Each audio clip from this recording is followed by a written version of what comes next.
Pessoal, boa tarde. Queria dizer que é uma alegria, né, participar desse evento. Há anos aí a Claudinha tem nos renovado o convite, né, para a gente participar. Bom, gente, eu queria compartilhar hoje uma temática que talvez o título aí, dentre vários títulos falando sobre santidade, presença de Deus, sobrenatural, como o Guilherme falou, eu falei assim a humanização do santo, né? Assim, ó, o pessoal deve pensar que eu sou liberal, né? Eu sou não, viu, gente?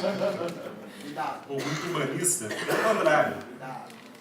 Eu acho que um tópico muito importante nesse contexto é a gente, digamos, localizar essa nova vida, né? E o Guilherme enfatizou muito isso, essa nova realidade do sobrenatural que se abre para a vida do cristão e que deve ser a nossa orientação, e como, digamos, manifestar isso na nossa condição humana na qual permanecemos, né?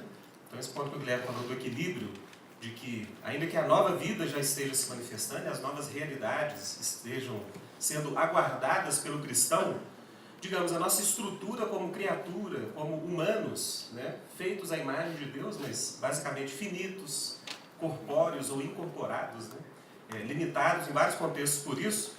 E qual é o papel que isso pode ter na nossa espiritualidade e como que essa nova vida pode se manifestar de uma tal forma que nós participemos nesse grande projeto de Deus de reconciliação de todas as coisas com Ele, mas tocando nessas dimensões, né, daquilo na criação de Deus que Deus teve intenção de que nós fôssemos e de que Deus continua tendo intenção de que nós sejamos humanos e de que na ressurreição nós também continuaremos sendo humanos, né, nesse sentido de criaturas finitas, limitadas, incorporadas com corpo, com atividades a serem feitas, desafios no dia a dia. E isso acho que é um ponto muito importante, principalmente diante de uma, digamos, igreja que em muitos contextos, né, vive aquela realidade que o Guilherme colocou do sobrenatural de uma forma não balanceada, né, ou você tenta desconectar o sobrenatural das realidades da vida humana, daquilo que é natural, daquilo que é parte do nosso dia a dia, e muitas vezes a gente gera cristãos ou uma igreja que não tem dado frutos ou que não tem testemunhado dessa abundância ou dessa riqueza de Deus para com nós, ou conosco, em todas as áreas da vida, né? Bom, gente, então tem um texto que vai nos orientar ali, mas eu vou lê-lo no momento apropriado. Acho que por enquanto a gente pode seguir algumas reflexões básicas sobre essa temática. Mas veja bem, como o Guilherme disse, no contexto do Labri a gente enfatiza muito, né, esse engajamento do cristão com a cultura, esse aspecto de que o cristão vem assumir, né, diante de Deus os papéis que a vida coloca diante de nós e as responsabilidades que a vida coloca diante de nós como seres humanos, que a gente não pode fugir a essas responsabilizações, e de que parte da nossa tarefa como cristãos é testemunhar dessa nova vida em Cristo justamente nesses aspectos, nessa realidade e nesses contextos. Então, por exemplo, algo que a gente fala muito no contexto do Labri, né, que de um período em diante, né, e a gente relaciona isso muito com a força e o poder do humanismo, principalmente na Europa, e depois, como consequência desse humanismo, uma certa retração da igreja evangélica, ou uma aceitação da igreja cristã de que existe todo um espaço de neutralidade cultural, né, onde os humanistas chamam de um espaço secular, onde a fé não teria uma integração com essas áreas, e a igreja, de certa forma, se retraiu e passou a viver uma espécie de espiritualidade que não incomoda muito essas forças do humanismo, essas forças de secularização.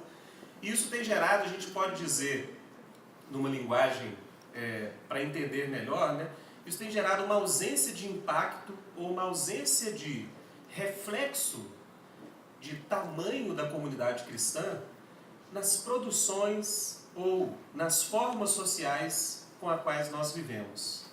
Então, para dar um exemplo, para isso ficar mais claro, né?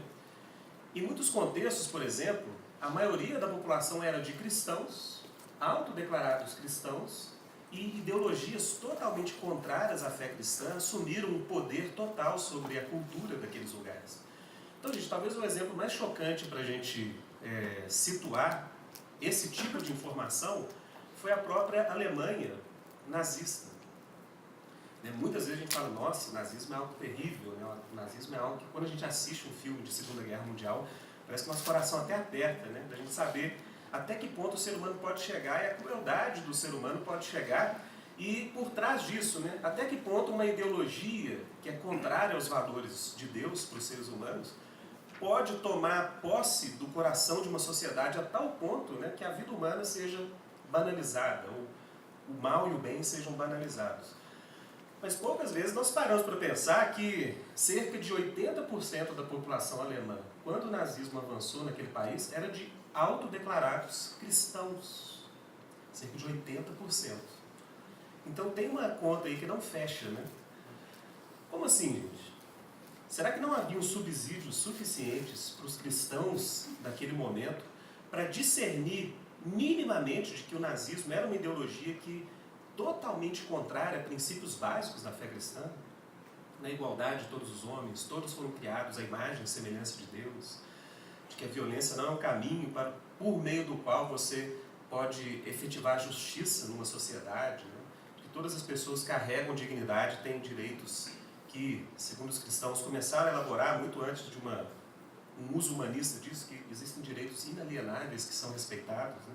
O valor da vida é um valor supremo. Então, o que acontece quando uma igreja participa ou uma igreja testemunha um acontecimento como esse, de toda uma sociedade ser invadida por um tipo de ideologia e aquilo se tornar uma prática comum na vida das pessoas? A gente precisa lembrar, gente, que Hitler foi eleito democraticamente. A gente, talvez um dado histórico aqui é importante, não foi um golpe que foi dado, orquestrado na surdina, e que de repente a população daquele país foi tomada de surpresa. Pelo contrário, eles tentaram o golpe alguns anos anteriormente, o golpe foi desfeito, foi revertido, eles não conseguiram via golpe, então o nazismo chegou ao poder pela via democrática, ou seja, pessoas livres, adultas, foram às urnas e colocaram aquela pessoa e aquele tipo de ideologia no poder. Então, a partir desse questionamento, a gente pode seguir essa reflexão, né? O que tem feito com que a igreja cristã e os cristãos em geral não consigam manifestar, muitas vezes, os princípios do Evangelho, princípios caros que são ensinados pela Palavra de Deus, nos contextos culturais e sociais que nós vivemos, que nós temos nossa vida, que nós exercemos nossas responsabilidades. Porque, por exemplo, vários países que hoje são tidos como secularizados, né, onde a ausência de Deus é a regra em qualquer tipo de produção, seja cinematográfica, na área da economia, na área da moral individual, conceitos de família. Então, hoje, as nações da Europa, próprios Estados Unidos hoje, né, passam por um processo de secularização muito intenso, e quando de repente nós olhamos dados estatísticos, você vê que a maioria daquela população ainda se diz cristã, nascida de novo, né, os born again.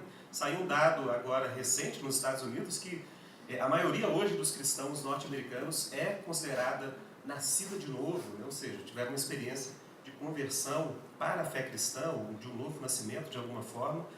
Mas quando nós olhamos as estruturas de poder, o discurso na mídia, o tipo de produção cultural, todas as manifestações onde a vida humana se dá, nós não enxergamos o reflexo desses valores onde a vida humana acontece.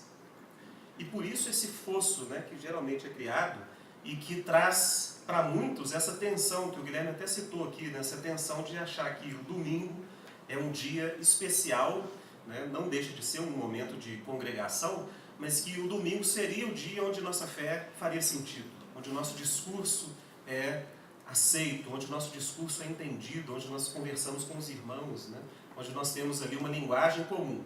Mas da segunda até a próxima sexta é um outro universo, é uma outra realidade, é um lugar, um contexto onde talvez a fé não tenha respostas e não tenha direções a dar. Então nós temos esse grande desafio no meio cristão de observarmos uma espiritualidade desconexa das realidades da vida humana comum que nós temos no dia a dia, né? Então nós percebemos que, de alguma forma, a igreja cristã passou de um agente de produção cultural, de direcionamento social, de propostas culturais, como a gente vê, por exemplo, né, do século XVIII para trás, se a gente vê a história dos países reformados ou dos países católicos, é muito comum a gente ver um testemunho histórico, ainda que não nos ensine isso nas nossas escolas, que hoje são secularizadas, mas se você cavar um pouquinho, buscar um pouquinho mais de informação, você vai descobrir algo muito interessante, de que as grandes produções culturais, os grandes momentos de emancipação da vida humana, de proteção de direitos, de valorização da vida, de produções que enriquecem a experiência humana, tinham como produtores os cristãos, a comunidade cristã. Né? Então a gente dá muito exemplo disso no contexto do Labri. Né? Então, por exemplo, a primeira associação registrada, né, de cientistas moderna, que foi a Academia Real de Ciências Britânica, a gente tem informações históricas, né, de cristãos, e muitas vezes são os próprios cristãos que têm que escavar esses dados, né, porque isso é muito negado, o acesso às informações num meio secularizado, onde a religião geralmente é colocada como algo que não emancipa, né, mas que, pelo contrário, que oprime, que restringe. Mas, por exemplo, um autor holandês como o Rui Kass, que tem um livro, uma tese sobre isso, até publicado pela UNB, está fora de circulação, mas foi publicado em português, que é A Religião e os Fundamentos da Ciência Moderna, ele demonstra dados muito claros que cerca de 90% dos fundadores dessa associação científica eram cristãos. Então, pessoas, por exemplo, como Isaac Newton, né, que na física é hoje ainda, né, o grande cientista que trouxe teorias importantíssimas para a área da física, era cristão. É claro, os ateus vão dizer o seguinte: mas naquela época todo mundo era cristão. Não, essa resposta ela não é, digamos, ela não é tão fácil de ser dada assim. Porque o fato é, não, a questão não é que todos eram cristãos, a questão é que em uma sociedade onde os valores cristãos permeavam o tipo de mentalidade, atitudes e hábitos daquelas pessoas, foi nesse tipo de sociedade que surgiu esse tipo de estrutura social, esse tipo de produção cultural. Então a questão é, não é porque todos eram cristãos somente, porque os valores que eles compartilhavam gerou esse tipo de produção cultural. Na área da ciência, né, Robert Boyle foi o fundador da química, da biologia moderna, era cristão. E um fato importante, né, não é somente que eles eram cristãos que se acharam como cientistas, não. A própria busca e a própria procura por leis, por regularidades, por aplicação de métodos empíricos para conhecer a realidade, era inspirada pelos valores cristãos que eles tinham, que eles compartilhavam. Então esse é um ponto que a gente encontra quando a gente vai estudar um pouco mais de como o nosso mundo foi formado e como muitas coisas boas que hoje nós compartilhamos vêm justamente desses acontecimentos. Pessoas que compartilhavam os seus valores de fé na sua experiência humana do dia a dia. A esperança que eles tinham da vida eterna não os furtou de participarem do grande mandamento divino de cultivar a terra, de fazer com que a criação de Deus libere os potenciais que Deus colocou lá, que devem ser descobertos, devem ser trabalhados para a glória de Deus, e à medida que a glória de Deus se manifesta, a vida humana floresce, os potenciais humanos surgem.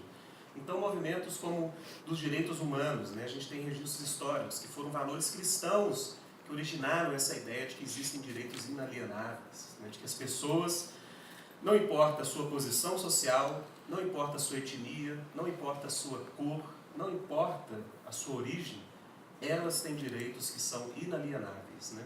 Qual tipo de visão que fomentou esses princípios na cultura? Olha, a tradição judaico-cristã.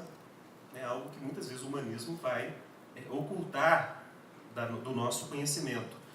E por aí vai, né? A grande arte que o Ocidente já produziu na área da música, das artes visuais, né? A gente vê tanto no catolicismo mais antigo, quanto nos países que passaram pela Reforma Protestante, a gente vê grandes evoluções no tipo de diversidade de temas, no tipo de expressões musicais. Por exemplo, um exemplo que a gente sempre dá lá no Labri, né, Johann Sebastian Bach, que era um luterano, e que, muito importante, hoje várias pessoas pesquisam e reafirmam isso, de que a própria fé e a forma de enxergar o mundo, que essa fé que ele tinha proporcionou a ele, fez com que o seu estilo musical fosse impactado. Então, de novo, gente, a fé cristã e os princípios da fé auxiliaram no tipo de arte que foi produzida. né, em termos de variedade de temas, em termos de novas harmonias, novos arranjos. Né? Muitos falam que os arquétipos de vários estilos musicais contemporâneos já estavam lá em Bach, digamos, a semente já estava lá. Ou seja, gênios, pessoas que produziam cultura, pessoas que faziam com que a vida das pessoas na sociedade fosse mais digna, mais rica, e que tinham como princípio orientador a fé cristã, a mesma fé que nós, né, ou a maioria dos que estão aqui, diz compartilhar. Então essa desconexão que eu coloco aqui, é esse desafio de uma realidade onde nós não vemos mais, com tanta clareza, um reflexo da fé de certas pessoas ou comunidades de uma sociedade com um impacto real na vida das pessoas que representam esses princípios. Então a gente pode dizer, né, que hoje existe uma tendência de um dualismo no meio cristão. Como Guilherme colocou, a forma de entender o sobrenatural hoje é muito equivocada. E essas conexões entre o sobrenatural e o natural hoje, por serem mal interpretadas e mal entendidas, fazem necessariamente com que o cristão tenha uma vida quase que dupla. Né? Não dupla no sentido de pecaminosa, né? De oculta no sentido de pecado, mas dupla no sentido de parece que o cristão sabe como operar na esfera secular, sem que a sua fé afete as suas relações, a forma como ele lida no dia a dia.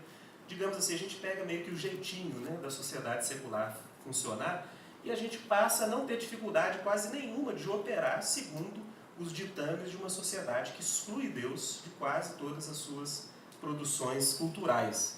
E isso gera um dualismo na sociedade, né, onde o cristão produz, para efeitos de querer expressar sua criatividade, produz guetos culturais, né, ou subculturas que são muito pobres. Né? Se a gente vê na história, a gente vê a produção cultural de grandes cristãos como Bach, Rembrandt, como Handel, na área das artes, por exemplo, né? Ou grandes cineastas como Tarkovsky, e até hoje cineastas que ainda estão produzindo aí, Malick, grandes pessoas que colocam os princípios da fé naquilo que fazem, e a gente vê aquilo que é produzido no meio que nós colocamos nesse selo de gospel, por exemplo, né? O tipo de música, o tipo de arte, o tipo de realidade que faz com que as pessoas tenham ali uma expressão de fé, a gente percebe que existe uma falta de sincronia, existe quase um abismo, né?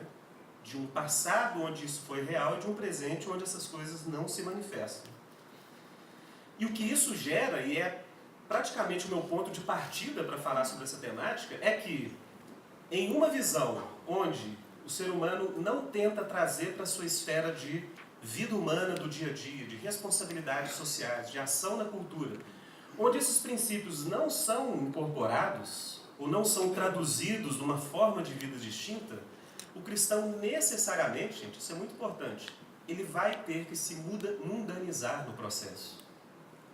Então perceba, a ausência de seriedade do cristão em tentar integrar essas duas dimensões que muitos cristãos vivem da vida, né?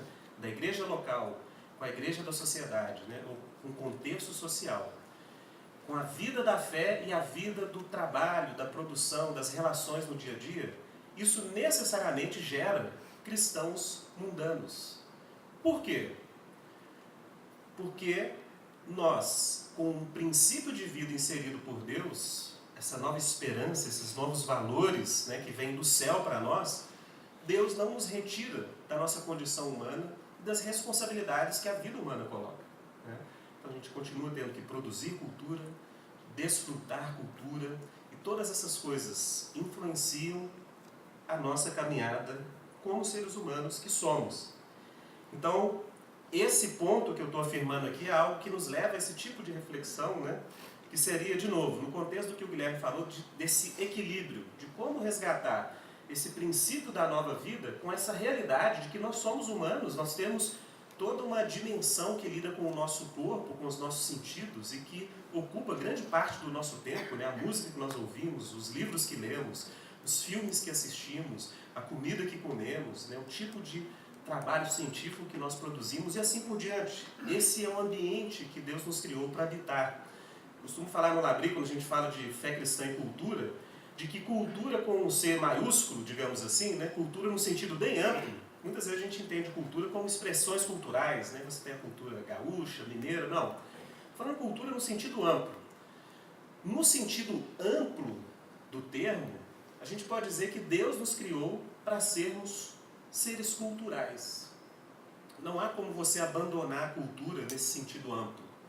E aqui, como exemplo, para isso ficar mais claro, a gente pode dizer, o tipo de língua que eu falo aqui, que vocês entendem, é produção cultural. Né? O português não é a língua original de Adão e Eva. Digamos, as estruturas da língua estavam lá, mas as expressões vão sendo formadas pela ação humana no mundo. Então, a roupa que você veste é produção cultural, a cadeira que você se assenta, o livro que você lê, o óculos que você usa, esse microfone pelo qual eu falo. Digamos, de uma forma ou de outra, nós respiramos cultura. Né? É impossível um cristão abandonar a cultura nesse sentido amplo, porque Deus nos criou assim. Existem pistas tão fortes disso na Bíblia, né? Não somente em Gênesis, quando em Gênesis 2,15 Deus nos fala que nós fomos criados, né? Deus nos coloca para cultivar o jardim e expandi-lo sobre toda a terra. Em Gênesis 1,28 Deus fala para nós nos multiplicarmos, enchermos a terra, domesticarmos os animais. Ou seja, a ação humana sobre a criação de Deus cria cultura. E isso é algo que vem do próprio Deus para nós. Então, é impossível nós vivermos vida cristã sem falar dessa relação do cristão com a cultura. E aqui, nesse sentido de cultura, eu quero muito trazer para essa ideia de humanização. É onde nós temos nossa vida, né? Onde nós temos nossos momentos de lazer, a escola que nós fomos, ou os nossos filhos são enviados. Tudo isso é parte da vida humana que nós compartilhamos por sermos criaturas de Deus. Um segundo ponto, dentro desse contexto, que é importante nós observarmos, é que essa ausência do cristão, ou essa incapacidade de uma espiritualidade que continue se expressando na cultura, como já foi no passado, eu dei alguns exemplos aqui, tem gerado para o cristão uma dificuldade crescente de você, de alguma forma, inserir sua fé nesses contextos. E aqui eu peço para cada um pensar um pouquinho sobre a sua realidade no dia a dia, de segunda a sexta-feira.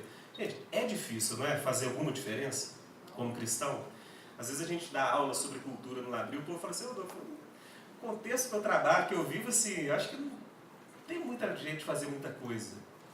Mas veja bem, talvez essa extrema dificuldade de nós integrarmos a nossa fé com alguma coisa que a gente faz no nosso dia a dia, com aquilo que é o nosso talento, carreira, ou de onde nós também tiramos nosso sustento, mas de forma mais profunda, onde nós exercemos nossos potenciais como seres humanos criados por Deus, é justamente porque a igreja, digamos, não sabe muito hoje lidar com essa tarefa. E por, novamente, sermos negligentes, mesmo sendo a maioria ainda em muitos países, você percebe que muitos valores da fé cristã são quase que ignorados em alguns contextos sociais. Né? Então, um exemplo triste, mas que é real aqui no Brasil, né? A tentativa de cristãos inserirem na política, sem uma forma de integração madura, responsável, talvez mais paciente, né? Mas no ativismo e triunfalismo cristãos, né? Essa coisa de nós vamos possuir o Brasil, feliz é a nação cujo Deus é o Senhor, né? Que no culto domingo todo mundo grita. Aí os cristãos correram para a política sem pensar em fazer essas mediações, de entender como a política contemporânea funciona.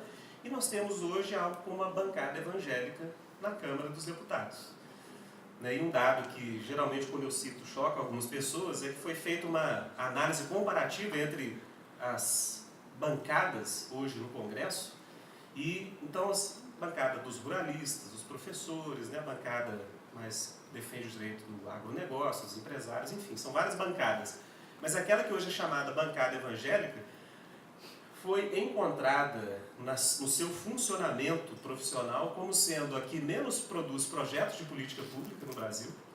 Ou seja, a função de um político não tem sido cumprida de forma básica, né? O pessoal não cria projetos de lei, não traz inovações para a área da política, não traz projetos importantes para a sociedade. Ou seja, não tem surtido o efeito para o qual aquela esfera existe, né? E foi chamada por Deus a servir. É a bancada mais ausente do trabalho. Ou seja, o pessoal não vai literalmente trabalhar, né? O pessoal está fazendo outra coisa, mas não está lá votando projetos, lendo projetos, analisando projetos. E o terceiro, que talvez seja o que mais choque, né? É proporcionalmente a bancada com o maior número de envolvidos em processos de corrupção. Então, assim, o negócio não está bom, né? Está feio. Então, gente, eu trago esse dado aqui para quê? Para reforçar um ponto de que a igreja cristã hoje, ela não está, digamos, preparada para realmente atuar de uma forma corporativa, né? De uma forma comunitária na sociedade, sem que esse meio de campo seja trabalhado. Ou seja, sem que categorias sejam formadas, né? Então, talvez, por exemplo, né?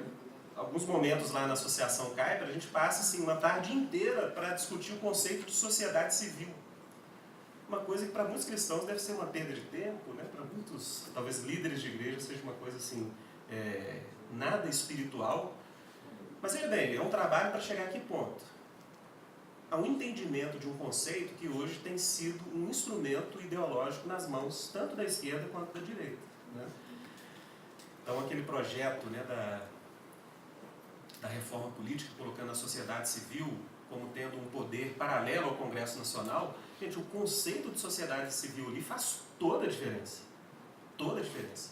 Porque o conceito, né, segundo foi colocado pelo presidente Dilma naquele contexto, limitava a sociedade civil a coletivos de militância política. E a gente sabe, gente, que hoje as militâncias da sociedade civil são majoritariamente de esquerda. Então, assim, como assim sociedade civil é isso, né? Se a gente criar um poder paralelo ao Congresso com esse conceito de sociedade civil, digamos, a coisa está totalmente nas mãos da militância dos movimentos sociais, que já é, digamos, hegemônico da esquerda, no caso.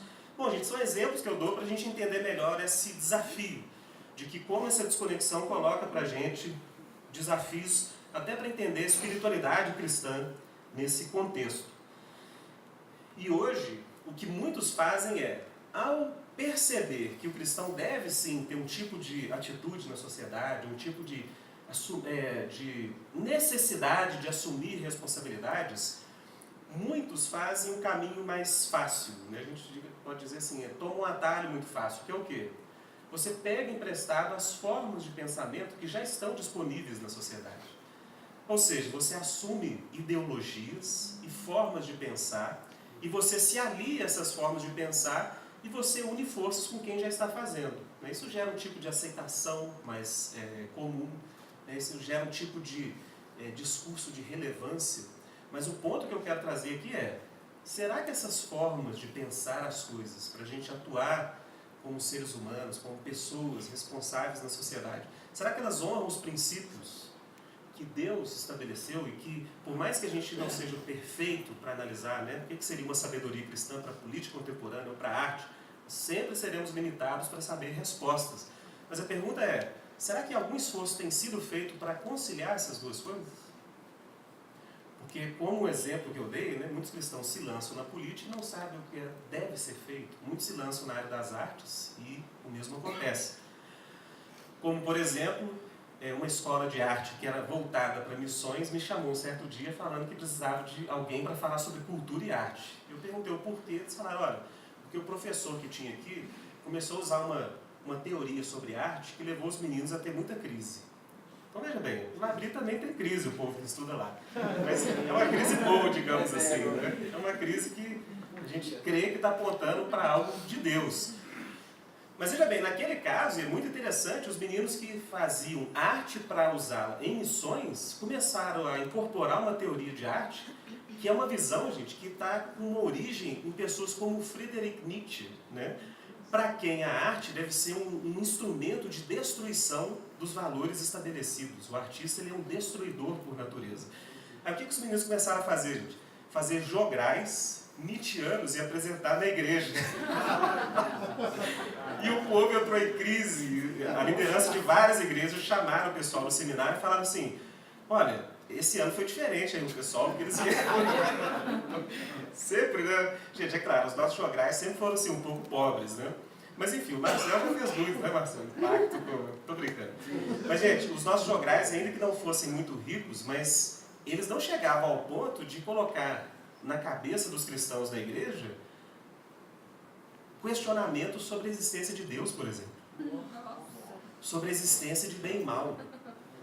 Coisas básicas que um cristão creria, né? Um tipo de teoria dessa leva a esse tipo de resultado.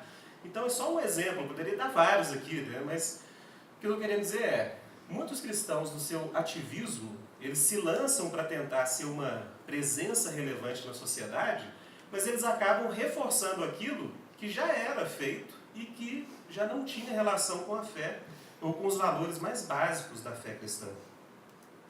Um terceiro ponto para a gente caminhar para uma resposta, e a gente lê o nosso trecho, é de que essa relação da fé que foi incorporada, né, que foi introduzida pela graça de Deus, o Guilherme falou muito, nessa realidade do sobrenatural, da nova vida, esses princípios, eles não rompem com a realidade da nossa humanidade. Ou seja, perguntar essas questões, que eu tenho citado aqui alguns exemplos de como o cristão deve se comportar diante de todas essas responsabilidades que a nossa sociedade coloca, isso é inevitável.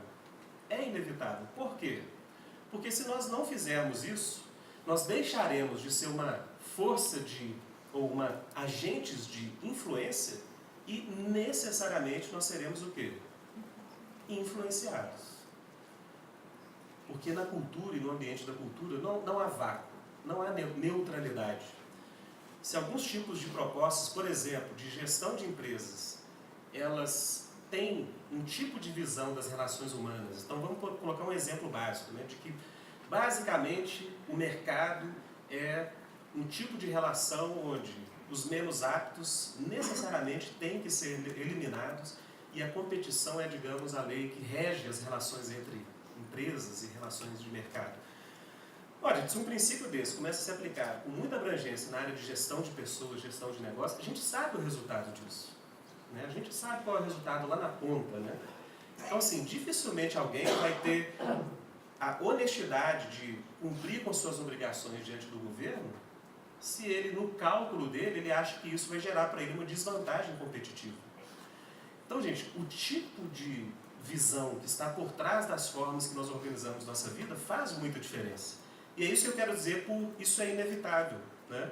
Então, por mais que nós tenhamos a esperança do retorno de Cristo, a esperança, né, da ressurreição, e nós vivemos nessa esperança, a gente não quer ser utópico e achar que a igreja vai mudar o mundo, e nesse ponto eu chamo muito os princípios que o Guilherme colocou, é uma nova vida, a gente busca uma cidade que é eterna e vem de Deus para nós, mas nem por isso nós deixamos de exercer nossas responsabilidades como seres humanos.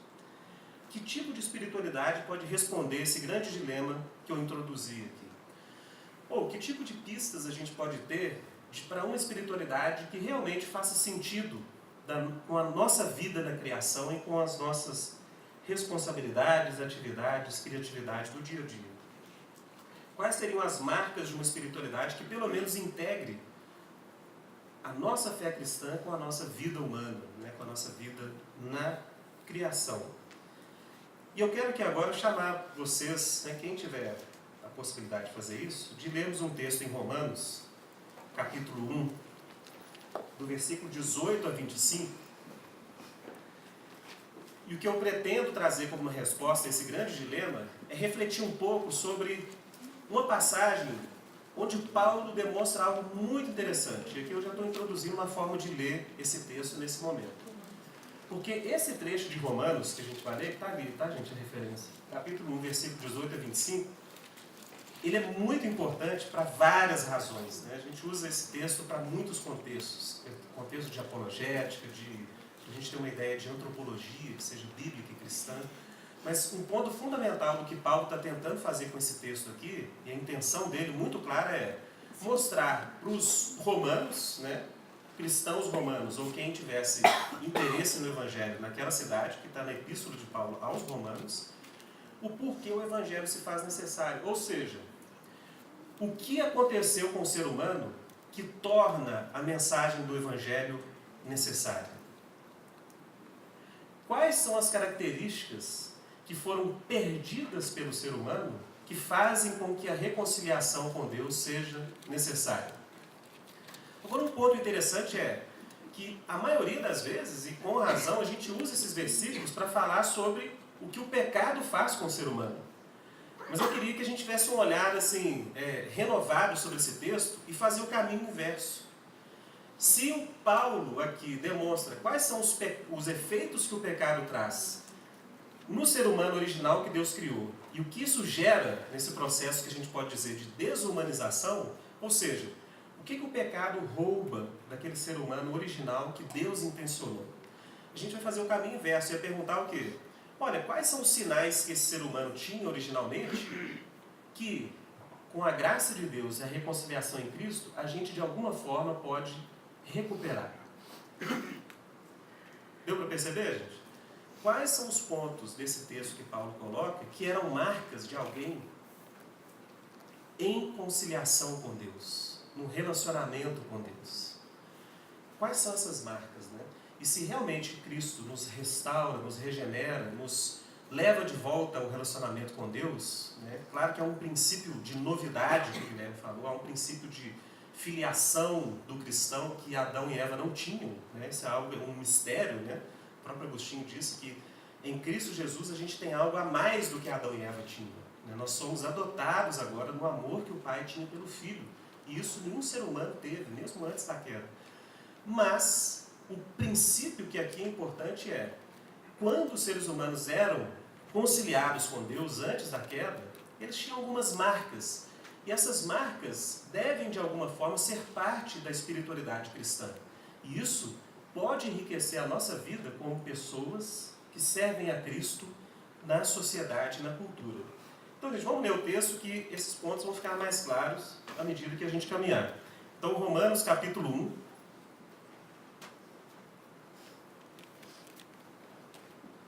Versículos 18 a 25.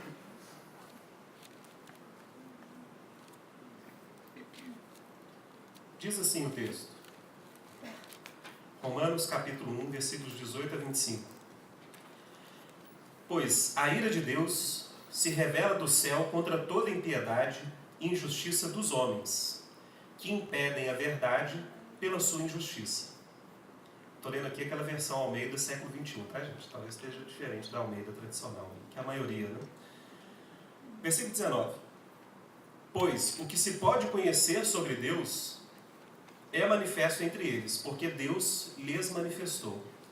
Pois os seus atributos invisíveis, seu eterno poder e divindade, são vistos claramente desde a criação do mundo e percebidos mediante as coisas criadas, de modo que estes homens são indesculpáveis. Versículo 21. Porque mesmo tendo conhecido a Deus, não o glorificaram como Deus, nem lhe deram graças. Pelo contrário, tornaram-se fúteis nas suas especulações e o seu coração insensato se obscureceu. Dizendo-se sábios, tornaram-se loucos e substituíram a glória do Deus incorruptível por imagens semelhantes ao homem corruptível, às aves, aos quadrúpedes e aos répteis. É por isso que Deus os entregou à impureza sexual, ao desejo ardente de seus corações, para desonrarem seus corpos entre si, pois substituíram a verdade de Deus pela mentira e adoraram e serviram a criatura em lugar do Criador, que é bendito eternamente. Amém. Então, gente, Paulo aqui ele dá um grande prelúdio, né? Ele prepara os romanos para entenderem o que é o Evangelho. Então, Paulo responde basicamente a pergunta, olha, por que a gente precisa desse Evangelho? Por que ele é necessário? Por que o ser humano precisa dessa mensagem que Paulo vem trazer, dessa proposta de nova realidade? E o interessante aqui é que Paulo traça alguns pontos aqui que dão para a gente, de novo, uma pista do que se perdeu, ou do que a humanidade perdeu no processo de acolher o pecado e virar-se contra Deus.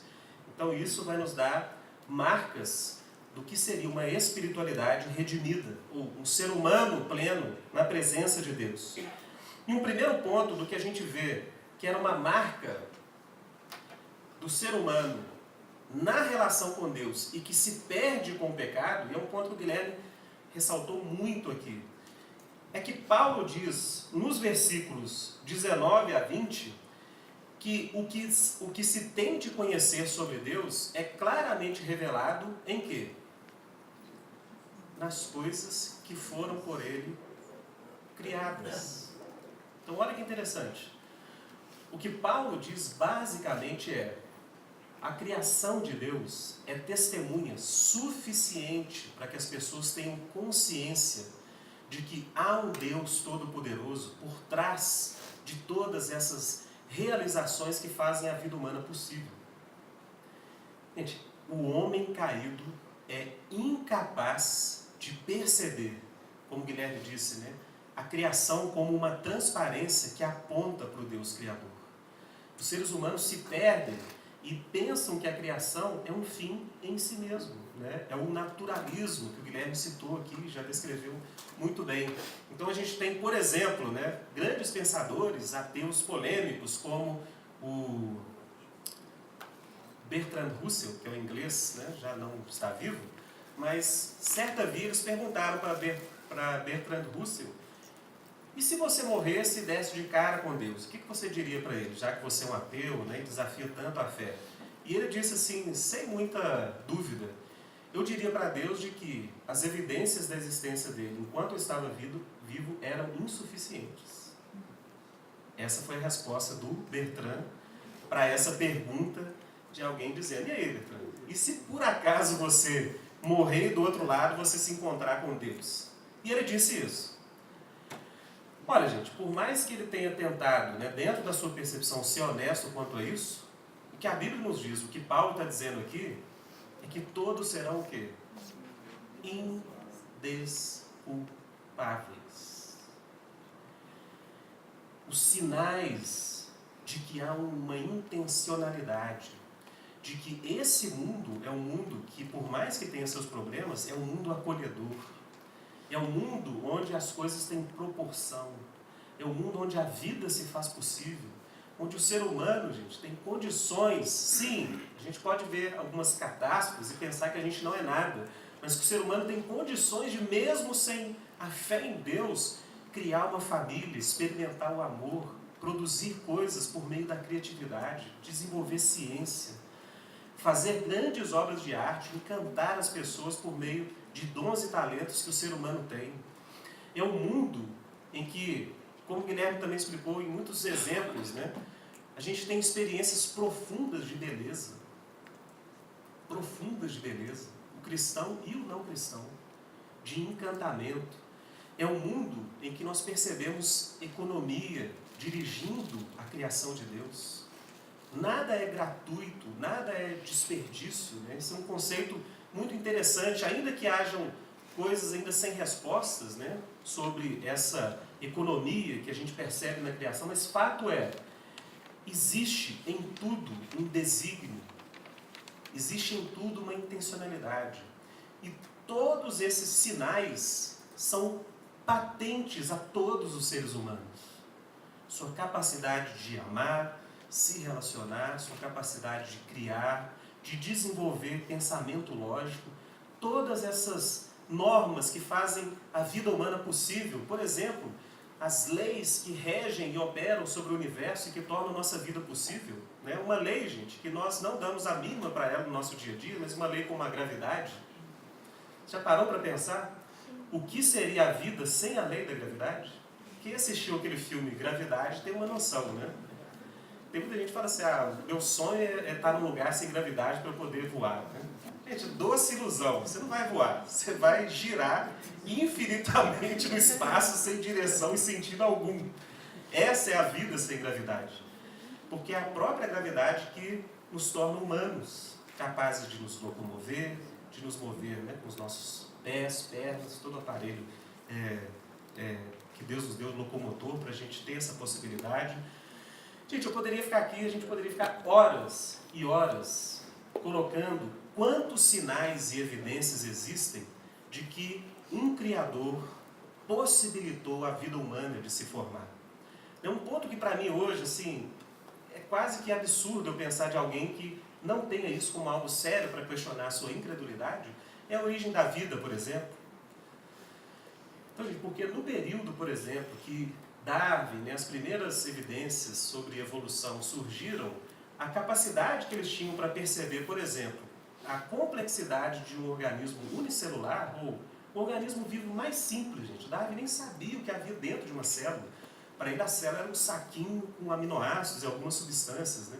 Mas a tecnologia nos levou a um ponto de saber, gente, que para um ser vivo existir, a complexidade que é necessária para a vida ser possível é algo, gente, além de qualquer imaginação que o ser humano pudesse ter. Uma cidade funcionando de forma simultânea e em cooperação para a vida existir. E alguém acha que isso surgiu a partir do acaso. Gente, é óbvio que Bertrand Russell não vai ter muita moral de chegar para Deus e dizer, né, que ele era um ser pensante, um ser que amava as pessoas que tinham o potencial de amar, que viveu uma vida razoavelmente bem-sucedida na sociedade, que colheu dos frutos, né, de toda a solidariedade que a sociedade traz, e pode chegar para Deus e dizer que tudo veio do acaso e do caos. Então, gente, são vários os pontos que mostram isso. Deus, ele se revela por meio das coisas criadas. É isso que Paulo está dizendo. Tanto o seu eterno poder quanto a sua divindade são claramente revelados por meio das coisas criadas. Tanto as coisas fora de nós quanto a nossa estrutura humana. Como eu disse, o testemunho da existência de Deus, ela está também em coisas intangíveis, né? Questões, por exemplo, leis que nós não observamos de forma tangível. As leis da lógica, por exemplo. Claro, os gregos sistematizaram bem as leis da lógica, mas é óbvio que eles não inventaram isso. Isso é uma condição humana fundamental. Então nós, como seres humanos, funcionamos de certa forma e usamos normas, regularidades, tudo aquilo que potencializa a nossa vida. Gente, que ponto que eu quero chegar? Se o não cristão sempre vai negar essa realidade de que Deus se revela por meio da criação, o cristão não pode ser assim. A espiritualidade cristã, e é o ponto que eu quero chegar nesse primeiro momento, deve ser uma espiritualidade, de novo, né, eu vou aqui caminhar por um caminho que o INEB já trilhou aqui também. A espiritualidade do cristão deve ser uma espiritualidade que enxergue de novo o Criador nas coisas que Ele criou.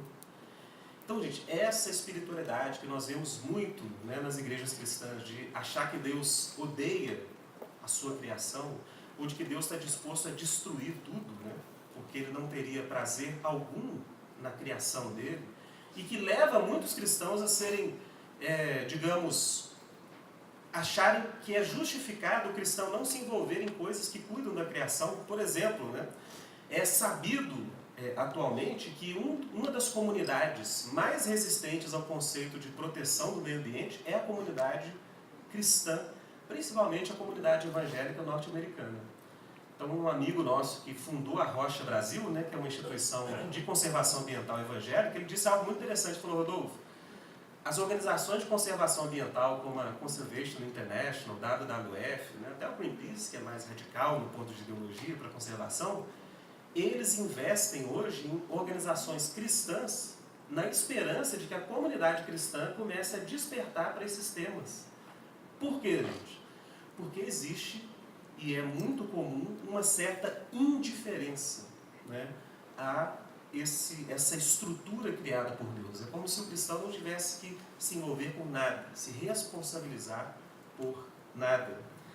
E o que a Bíblia está nos trazendo aqui é: olha, se a criação revela a glória de Deus, existe algo errado nesse tipo de teologia que parece dizer que a criação é parte da queda. Vocês já perceberam isso, gente? Tem muita gente que parece que fala isso, né?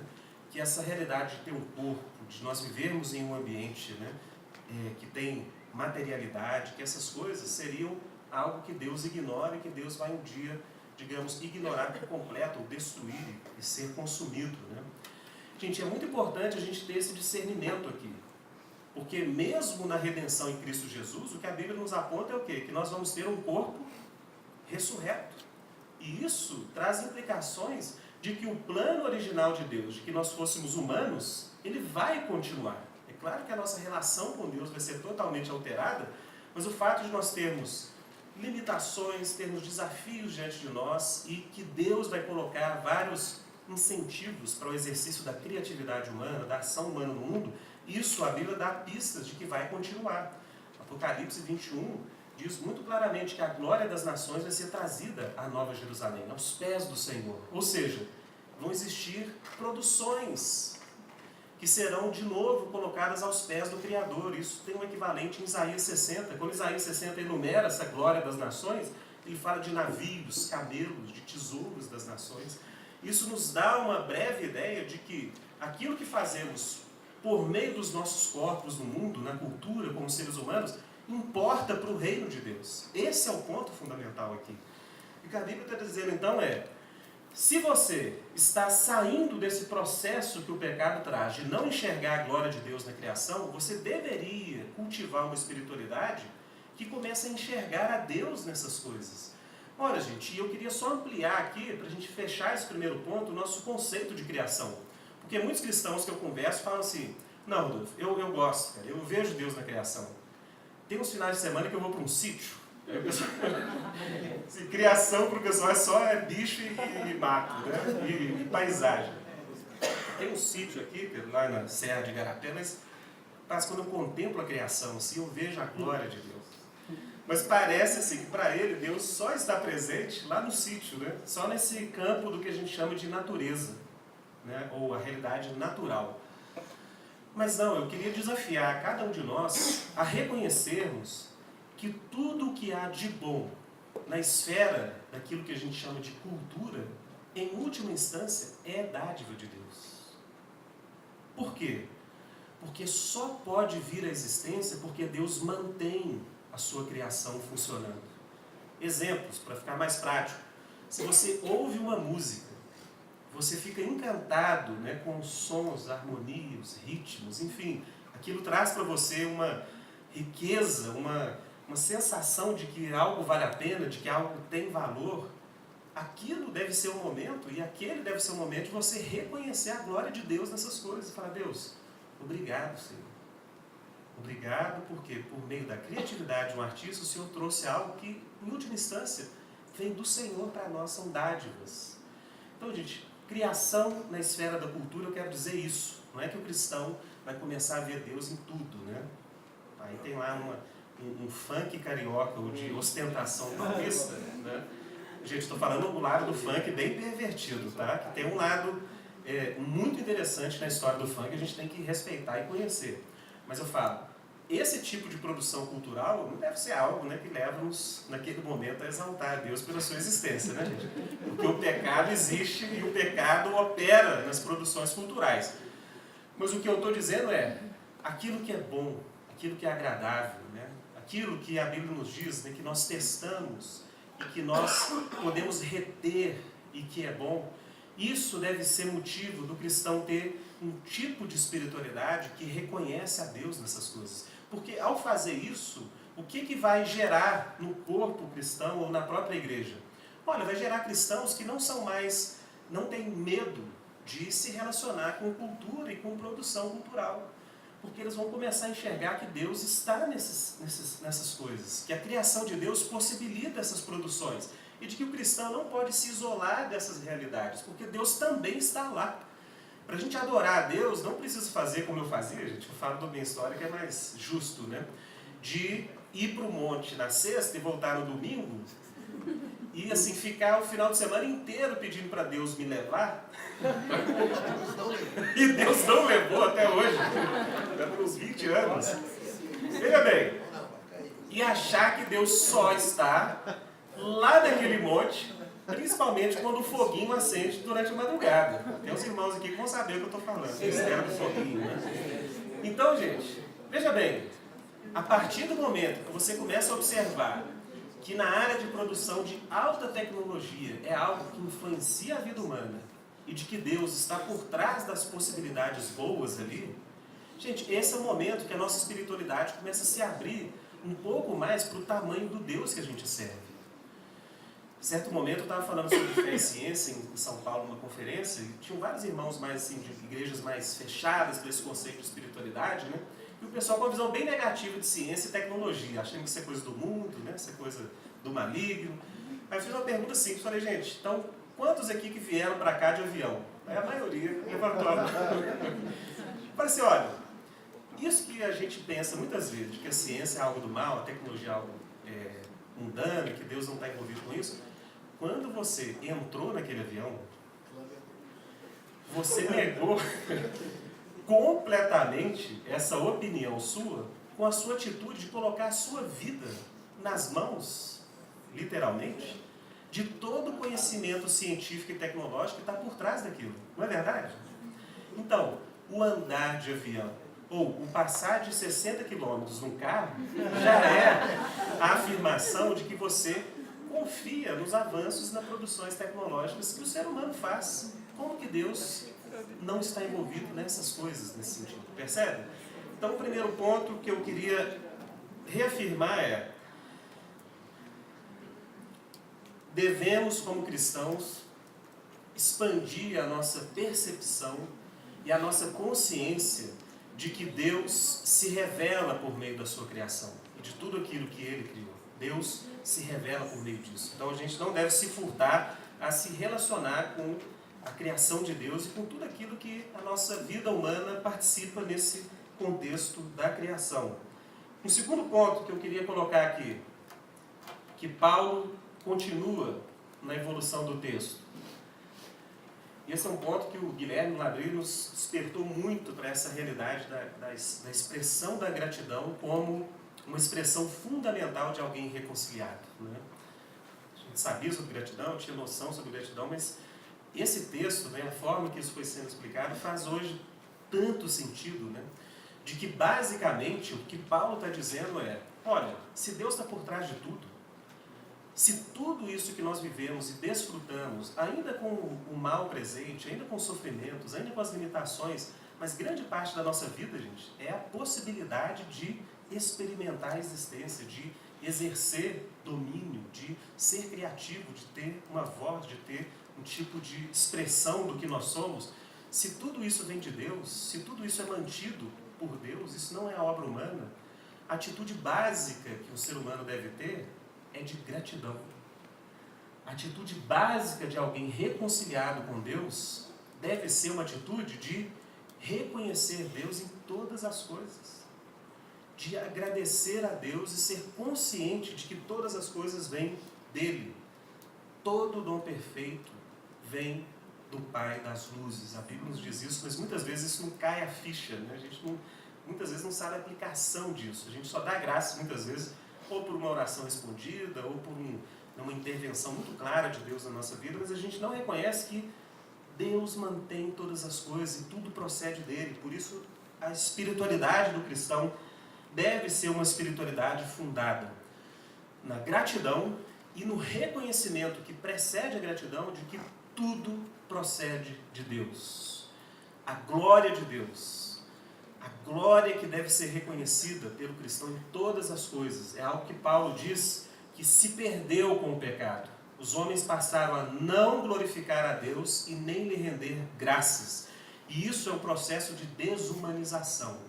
Um coração ingrato, um coração fechado para a dádiva, é necessariamente, segundo esse texto bíblico, um coração distante do Criador. Um coração que apresenta as marcas do pecado e não as marcas dessa relação fundamental que nós temos com Deus. Isso deve levar o cristão, esses versículos aí, principalmente o 21, onde Paulo diz isso, deve nos levar a retomar talvez um princípio que os cristãos já viveram, né? Para quem estuda teologia sabe, na época dos puritanos, um movimento após a Reforma Protestante muito influente, os puritanos tinham esse princípio de reconhecer a glória de Deus como um princípio que permeava tudo nas suas vidas, né? Qual é a razão última da minha existência? Para que todas as coisas existem? Para manifestar a glória do Criador, né? É claro que a glória do Criador aqui pode ser preenchido por um conteúdo muito mais sublime, né? A questão do Pai e do amor pelo Filho, e como isso é revelado em Jesus e na graça que nós temos. Mas um princípio que deve orientar a vida do cristão: buscar em todas as coisas glorificar Deus. A nossa vida deve ser um testemunho de alguém que tem um outro centro. Gente, se as pessoas nos conhecem no dia a dia, se nós vivemos nossa vida diante, né, da comunidade humana, uma das marcas do cristão deve ser isso, de que o que orienta as nossas ações, nossas motivações no dia a dia, é a glória de Deus. E isso tem muitas implicações nas coisas que nós fazemos, nas coisas que nós não fazemos, né? Nas coisas que nós evitamos, nas coisas que nós criamos. Que esse princípio da glória e da presença de Deus seja um princípio que oriente as nossas vidas, né? Que o nosso coração, como os reformados dizem, estejam sempre diante da face de Deus. Que os nossos corações sempre se encontrem abertos para essa realidade de Deus, como o Guilherme diz, que é a presença dele em todas as coisas, não somente no culto, no domingo, mas principalmente, como muitos têm falado hoje, né, que nós somos realmente aquilo que somos quando ninguém está olhando. Será que a gente tem cultivado a glória de Deus como um princípio orientador básico da nossa vida? Será que nós temos reconhecido e cultivado um coração aberto à provisão de Deus nas nossas vidas? Em tudo. De novo, provisão em algo que você pediu a Deus e provisão em muitas coisas que você não pediu a Deus, mas que nós recebemos. Né? Então, por exemplo, dar graças por um alimento. Uma atividade simples, gente, é fato. Se Deus não sustém a vida, se Deus, como Lutero diz, não distribuísse os dons e talentos mediante a comunidade humana, se o padeiro, se o plantador, o agricultor, se todas essas atividades humanas não cooperassem juntas para que o pão se fizesse possível, a gente não poderia dar graças e nem pedir o pão nosso de cada dia. Ou seja, tudo em última instância vem de Deus para nós. Isso deve nos orientar, isso deve, digamos, fomentar em nós uma espiritualidade que reconhece Deus em todas as coisas e não somente nos nossos contextos eclesiásticos, né? Porque muitas vezes, como disse certa vez um cantor do Vencedores por Cristo, lá em Goiânia, não esqueci o nome dele, mas não esqueço o que ele falou. Ele dizia assim, que no domingo à noite na igreja, Jesus era o leão de Judá, que todo mundo ia fazer a obra de Deus, ia tomar o mundo para Jesus. Mas segunda-feira na universidade, Jesus virava um gatinho. Que ele falava que chegava na universidade e ficava com medo até do que o professor ia perguntar para ele. Né? Então ele dizia, olha, tem alguma coisa estranha nisso. Como que o cristão pode, né, dentro da nossa comunidade, a gente ser tão positivo quanto o que Deus pode fazer, e nas atividades, nesse mundo não cristão, a gente reduzir Deus a esse quase que um Deus inofensivo, né? Um Deus que não tenha algo que dar e que produzir por meio das nossas vidas nesses lugares. Um terceiro ponto que Paulo segue nesse texto, e que é um ponto muito importante, não sei se já foi compartilhado aqui, é de que após o pecado desestabilizar aquela relação fundamental que o ser humano tinha com Deus, né?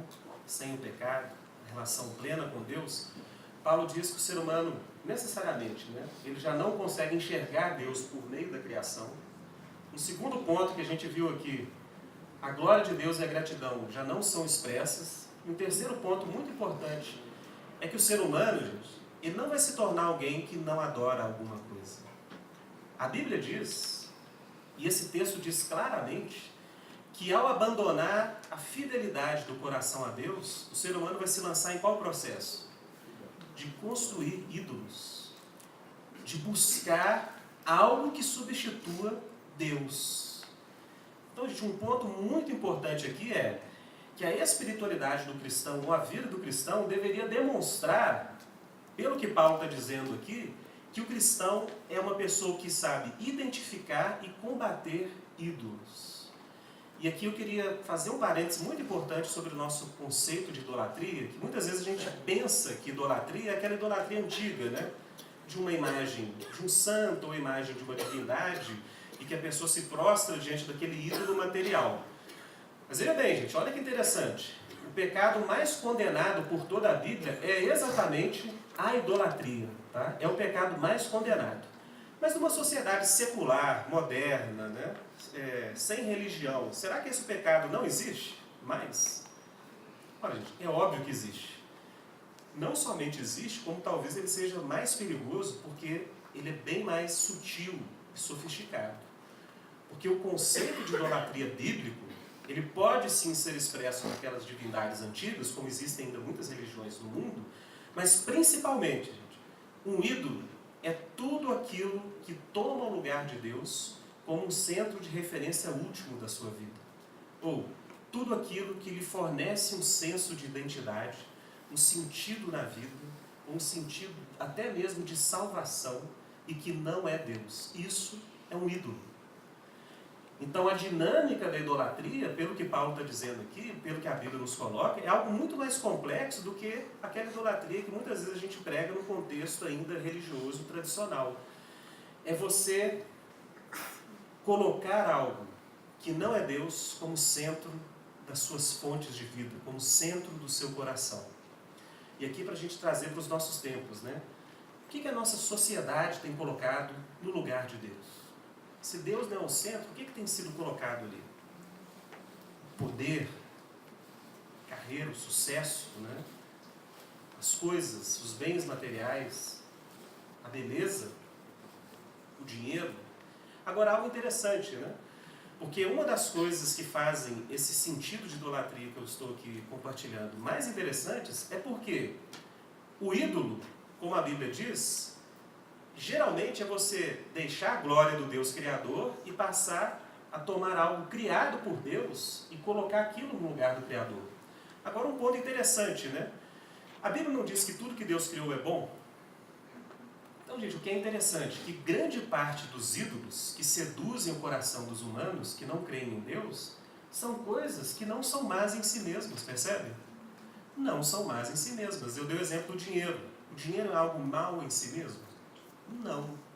A Bíblia diz que o amor ao dinheiro é a raiz de todos os males. Agora, o dinheiro em si mesmo é quase que um bem simbólico, né, que representa o fruto do nosso esforço, do nosso trabalho, né, os resultados da nossa criatividade. Aquilo que vem para nós é algo digno. Mas se o poder financeiro entra no lugar de Deus na nossa vida, aquilo que inicialmente era bom se torna o quê? Maligno, porque a relação foi distorcida. A relação original com Deus foi distorcida. E é isso que a idolatria faz. Ela torna aquilo que somente é relativo na nossa vida como algo absoluto. E somente Deus pode ser o absoluto.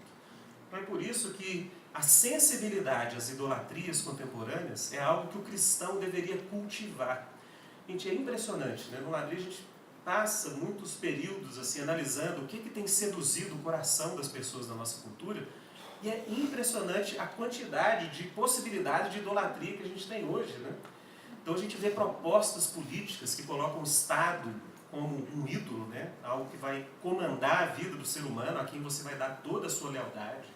Nós temos ideologias ou idolatrias que colocam a capacidade de sentir prazer como um fim último da vida, né? Isso tem seduzido muito a juventude, os adolescentes hoje, né? Ou seja, a capacidade de sentir prazer, que é algo bom que Deus deu, passa a se tornar o fim da vida da pessoa. Então, enquanto ela não estiver curtindo, tendo sensações intensas, né?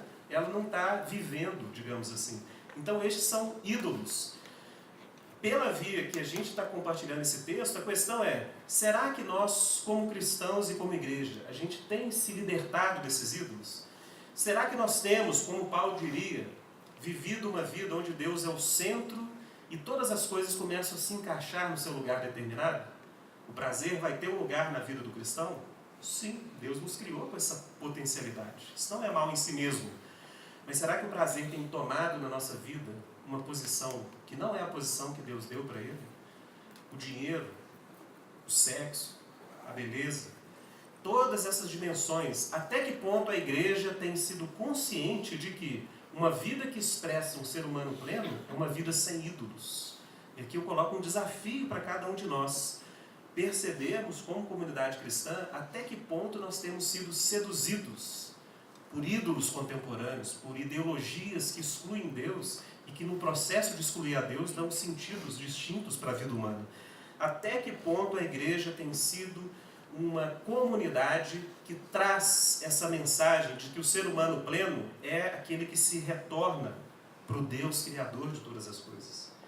a identificação de ídolos e a criação de opções de vida que potencializam aquilo que é verdadeiramente humano, que Deus tinha como intenção original, que incluem o amor, a modéstia, o contentamento, a criatividade, o bem-estar das pessoas, justiça, cooperação entre as pessoas, conhecimento mais amplo, produção de conhecimento que beneficia as pessoas. Será que nós temos sido também, como cristãos, agentes de potencializar a vida humana que Deus criou e que é boa como parte da criação de Deus?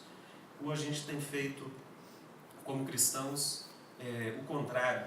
Talvez a nossa expressão de espiritualidade seja tão reduzida que talvez ela também tenha se tornado um ídolo. A gente chama isso, né, do fideísmo. É o cristão que acha que a relação de fé, ou uma relação de fé mágica com Deus, é proporcionar tudo que a vida coloca como necessário na criação de Deus. Por exemplo, a pessoa não faz por onde cultivar uma vida econômica, ou não é zeloso nessa área, e acha que Deus de forma mágica vai suprir, né? Então eu faço coro aqui com um amigo que colocou, diante de tanta teologia da prosperidade, falando assim, olha, o segredo bíblico da prosperidade. Até peguei a caneta para anotar. Acordar cedo, tomar um banho e ir trabalhar de forma justa e honesta. Então, gente, as coisas na criação de Deus funcionam segundo o que Deus colocou para nós. E eu queria concluir aqui, né, com esses 3 pontos ou marcas de uma espiritualidade que recupera o nosso sentido de humano e nos leva a superar aquele dualismo inicial que eu coloquei. Irineu de Lyon, um grande teólogo cristão, né, um grande propagador da fé bíblica. O interessante sobre ele aqui é que ele combatia no período dele, gente, que a gente está falando de século II para o terceiro, né? E a gente tem uma pessoa que combatia o gnosticismo, né, que era um tipo de espiritualidade que surgia, ou de vida cristã, na igreja também tinha isso, onde as pessoas achavam que o espiritual era aquele que superava todas as suas relações com o mundo material, né? Então alguém tinha um conhecimento sobre essas realidades celestiais. Isso está muito presente em concepções até hoje, né, de espíritas ou concepções mais orientais de espiritualidade. Irineu, por outro lado, falou assim, olha, não, gente, o que Jesus fez foi recapitular a criação. Deus em Cristo Jesus gera uma nova cabeça, um novo centro para a criação. Então a criação agora ela tem que estar enraizada em Cristo. Irineu, numa frase que expressa muito bem isso que eu tenho colocado aqui nessa palestra, ele diz o seguinte: a glória de Deus é o homem plenamente vivo. A glória de Deus é o homem plenamente vivo, pois a vida humana é a visão de Deus. A vida humana é a visão de Deus. Se a revelação de Deus, por meio da criação, já obtém vida a todos os seres que vivem na terra, quanto mais a manifestação do Pai, pela palavra, obterá vida a todo aquele que vê Deus. Então, Tertuliano insere nesse princípio da filiação ou da adoção como algo que, olha, se a própria criação já gera vida, quanto mais agora que nós conhecemos o Filho de Deus, nós somos adotados, isso vai gerar vida humana plena. Então eu queria deixar isso como reflexão para nós, queria fazer mais uma oração. Você coloque sua vida diante de Deus.